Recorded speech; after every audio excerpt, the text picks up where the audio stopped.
Typhoon Christine. Ito yung structure natin. Walang nasira. Steady siya, even the nets. Ang galing. Oo, naka-islang. Naka-islang to. Kasi magte-tension to, magte-tension sa kayo. Kasi particular din sa gas. Pag ano naman ang pagkatlan. Ito galing sa loob.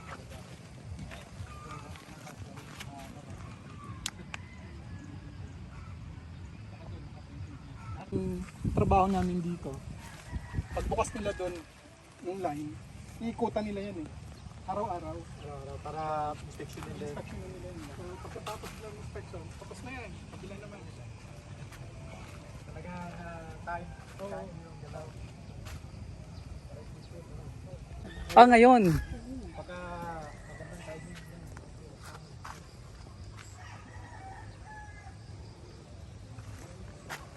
So after the typhoon, tinignan natin tong ating climate resilient structure.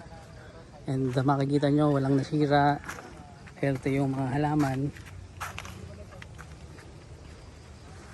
Nice.